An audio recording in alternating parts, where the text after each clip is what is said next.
So here we are, gonna do a walk around video in the old Buggy. I'm gonna start off by saying that this thing is not a show car by any means. It gets used, it's ugly, it's beaten up, it's dirty, so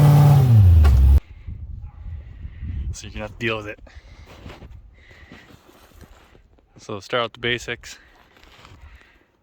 It was a 1998 Jeep Cherokee 2-door,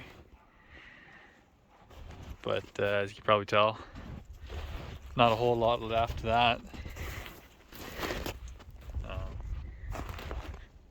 The front end, Dana 60 out of a 08 F350 Super Duty. PSE full hydro steering. Some weld-on knuckles that I made. I mean, you can't really see any of this, but packed full of snow, but well. Smittybilt 10K winch. 37-inch Pro Comp Steely, or Pro Comp MT2s on some Steelies, just some weld-on B-locks that I drew up. Got cut out by a buddy.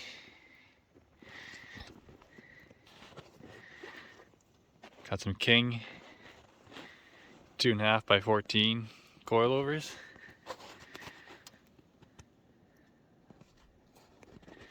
You can see the exhaust poking out there. It's got a 6-liter LQ4 of an 03 Sierra, just an iron block. 4LA to E with a manual shift kit, or a manual valve body with a winter shifter. And then just a Dana 300 with a twin stick mod flipped.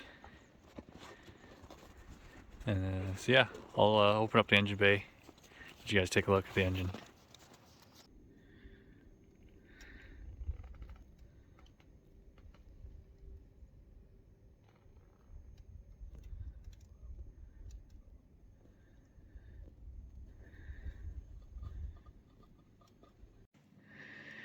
So the first thing right off the bat, you'll probably notice it's the 8-to-1 headers over top of the engine there. PSE reservoir overflow, and then some heat shields for the headers. You can't really see much other than the headers in here, but so the intake on this thing's reversed.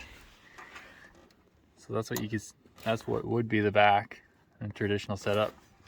So the throttle body's kind of in the dash there, and then this is the air intake right here. Goes to a air box that would be the glove box, and then routes in from the back there. So it kind of works as a snorkel, because you're not going to be in water that deep all too often anyway. So keeps the air out of the water. Here's the air box I made, just a sheet of aluminum, and then open it up. Air filter, which definitely needs to be cleaned now that I'm looking at it, Jesus.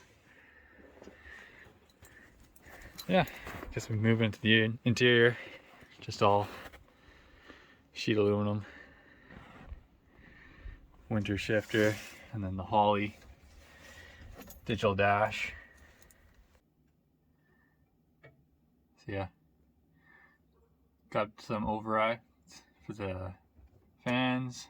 They do come on automatically temperatures, but if they're just cooling down, want to keep them on, just override them. And then speed, obviously, and then all your standard gauges. And then it does have a windshield, which I'm very grateful for, especially being up in Canada, with wipers too. which is nice. So I do have an interesting brake setup on this thing. It's got a GM 3/4 ton hydro boost unit, but it's put in 180 degrees just because I didn't have room up in here at all. So I got the reservoirs mounted up there, and then proportioning valve, brake bias, and then shut off valves. So yeah, I got one for front left, front right, and then the rear. So if I ever lose a line on the trail, I can just shut off that line and I'll have brakes for the other three wheels. And then yeah, just a Joe's Racing throttle pedal, fire extinguishers, you need those.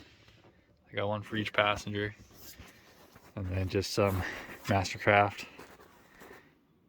seats, and then Corbeau 5-point harnesses.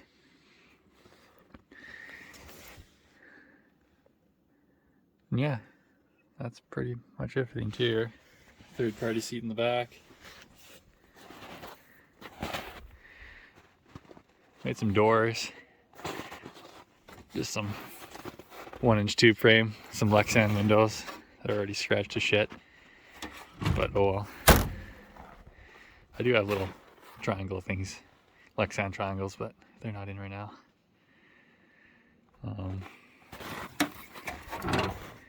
Just a simple tension latch. Probably going to replace them for those TMR spring-loaded T-handles because I already ripped the other side off. Because I do sometimes run them, just the doors, 180 when I don't need them. Just run them like that, and then tree catches it, fucking latch is gone. But they were cheap, so I don't care.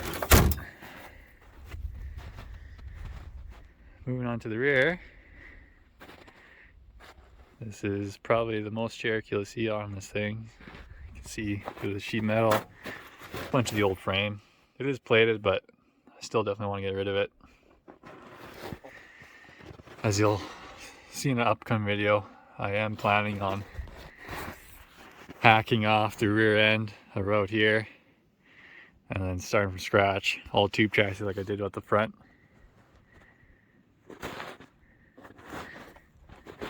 Just some trailer lights, tail lights, some reverse lights, spare tire, and then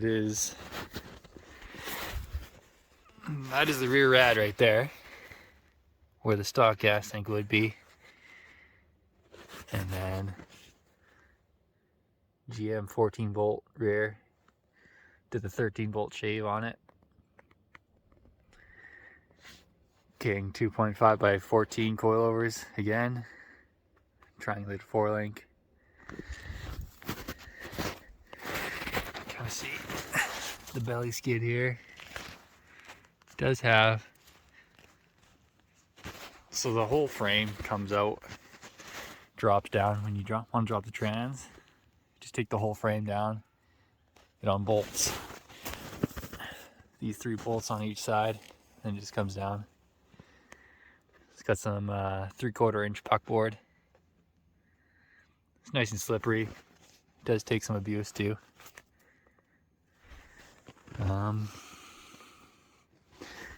Yeah, and then got the fuel tank. Just a cheap RCI, 15-gallon, which definitely doesn't last long with the V8. So I am upgrading to a bigger tank when I chop the rear end. And then I just have toolbox, just a random recovery gear, shitty jack, and then usually I have like the socket set sitting in there.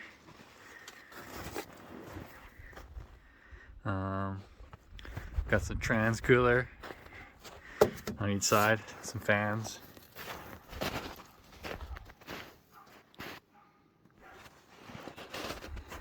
What else? I